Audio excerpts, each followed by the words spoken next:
Hello student, welcome to my channel math sir. तो student, आज की वीडियो में हम करने वाले हैं क्लास 10th की एनसीईआरटी का चैप्टर नंबर 5 एक्सरसाइज 5.3 का question number 5 and 6।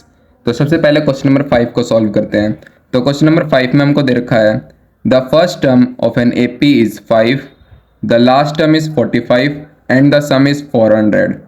Find the number of terms and the common difference. यानी कि हमें इस क्वेश्चन में फर्स्ट टर्म गिवन है एपी की a is equals to 5 and last term हमको गिवन है 45, यानी a N is equals to 45 हमको गिवन है। और हमें उसका सम भी गिवन है कि हमारा एपी का सम कितना है, यानी एस एन की वैल्यू हमें कितनी गिवन है 400। तो हमें फाइंड क्या करना है, फाइंड करना है हमें number of terms and common difference, यानी हमें एन की वैल्यू फाइंड करनी है एंड कॉमन डिफरेंस डी की वैल्यू फाइंड करनी है। तो हमें ये गिवन है और हमें ये दोनों वैल्यूज फाइंड करनी है। तो चलिए फाइंड करते हैं। सबसे पहले हमें एस एन की वैल्यू गिवन है।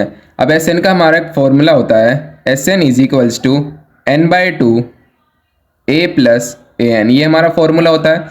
अब एस एन की वैल्यू हमें कितनी गिवन है 400, एन की वैल्यू हमें गिवन नहीं है, मल्टीप्लाई ए की वैल्यू कितनी है 5 प्लस ए एन की वैल्यू 45। अब हम इसको सॉल्व करते हैं। तो 400 हमारे यहाँ पर एज इट इज रहेगा is equals to n by two multiply 45 plus 5 50, ये 2 से हमारा कैंसिल हो जाएगा तो 25 आ जाएगा। तो 400 is equals to 25 multiply n, तो ये हो जाएगा हमारा 25n।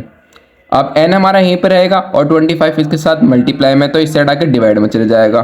तो ये हो जाएगा हमारा 400 divide by 25 is equals to n।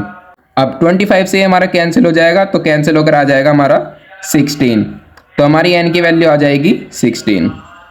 अब हमारी n की वैल्यू 16 निकल चुकी है, तो अब हम कॉमन डिफरेंस d की वैल्यू भी फाइंड कर सकते हैं। वो हम फाइंड करेंगे an वाले फॉर्मूले से। an का फॉर्मूला होता है हमारा an is equals to a plus n minus 1 multiply d. an की वैल्यू हमारी 45 इज इक्वल्स टू a की वैल्यू हमारी 5 प्लस n की वैल्यू हमने अभी फाइंड करी ली है 16 माइनस 1, तो हमें और d की वैल्यू फाइंड करनी है। तो 45, ये 5 इधर आके माइनस का हो जाएगा is equals to 16 minus 1 15 multiply d, यानी 15d। 45 माइनस 5 40 हो जाएगा इज इक्वल्स टू 15d। ये 15 इस साइड आके डिवाइड में चला जाएगा, तो 40 by 15 is equals to d।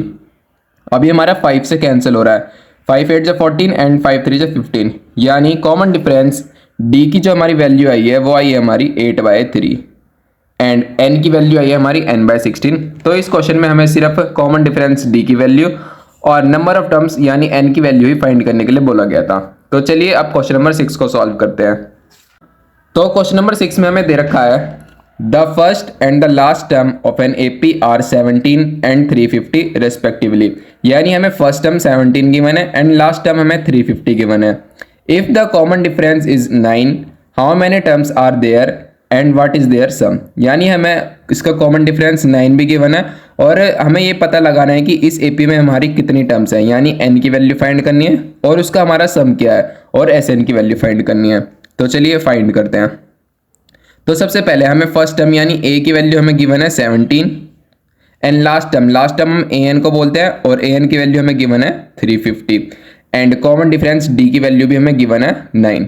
हमें फाइंड करनी है कि हमारी इस एपी में कितनी टर्म्स हैं, यानी n की वैल्यू फाइंड करनी है और उसका सम क्या है एस एन की वैल्यू फाइंड करनी है। तो हमें ये वैल्यूज गिवन है। अब हमें ए एन की वैल्यू 350 गिवन है, तो हम ए एन वाले फॉर्मूले से n की वैल्यू फाइंड कर सकते हैं। तो ए एन का फॉर्मूला है हमारा A N is equals to A plus N minus 1 multiply D, ये हमारा फॉर्मूला है। अब ए एन की वैल्यू हमारी क्या है 350 इज इक्वल्स टू ए की वैल्यू है हमारी 17 प्लस n की वैल्यू हमें नहीं पता -1 डिवाइड बाई डी की वैल्यू है हमारी 9। अब 350, ये 17 इधर आके माइनस का हो जाएगा is equals to n minus 1 multiply 9। अब 350 में से अगर हम 17 को माइनस करेंगे तो हमारा जाएगा 333 is equals to n minus 1 multiply 9। अभी n 9 इसके साथ मल्टीप्लाई में, तो इस साइड आके हमारे डिवाइड में चले जाएगा, तो 333 divide by 9 is equals to n minus 1। ये हमारा 3 से कैंसिल हो रहा है, तो 3 ये ऊपर आ जाएगा हमारा 111 डिवाइड बाय 3 3 जा 9। अभी हमारा 3 से दोबारा कैंसिल हो सकता है, यानी 3 3 जा 9 एंड 3 7 जा 21। तो हमारी n-1 की जो वैल्यू आई है वो आई है हमारी 37। तो हमारी n की वैल्यू आ जाएगी 37 + 1, तो n की वैल्यू हो गई हमारी 38। अब हमारी n की वैल्यू निकल चुकी है। अब हमें इसका क्या फाइंड करना है, हमें इसका सम फाइंड करना है। तो अब हम इसका सम भी इजीली फाइंड कर सकते हैं क्योंकि हमें n की वैल्यू पता चल गई है। तो सम फाइंड करने के लिए हमारा फॉर्मूला होता है Sn = n/2 a + an। ये हमारा फॉर्मूला होता है। अब हमें सम फाइंड करना है n की वैल्यू हमने फाइंड कर ली 38 / 2, a की वैल्यू है हमारी 17 प्लस an की वैल्यू है हमारी 350। तो और ये हमारा 2 से कैंसिल हो रहा है, 2 × 2 एंड 2 × 9 = 18। तो Sn = 19 मल्टीप्लाई 350 + 17, ये हो जाएगा हमारा 367। तो Sn की वैल्यू हो जाएगी हमारी 19 को अगर हम 367 से मल्टीप्लाई करेंगे तो हमारा आ जाएगा 6957। तो हमारी Sn की वैल्यू आ गई 6957 एंड n की वैल्यू आ गई हमारी 38। तो अब हम लास्ट में एक लाइन लिख देंगे, Thus, this AP contains 38 terms and the sum of the terms of this AP is 6973। यानी कि हमारी जो AP है ये 38 टर्म्स की है और अगर हम 38 टर्म्स का सम निकालेंगे तो वो आएगा हमारा 6973। तो इस क्वेश्चन में सिर्फ हमें यही निकालने के लिए बोला गया था। आई होप स्टूडेंट आपको ये दोनों क्वेश्चन अच्छे से समझ आए होंगे। अगर समझ आए तो प्लीज़ इस वीडियो को एक लाइक करना और मेरे चैनल को सब्सक्राइब करना। Thank you.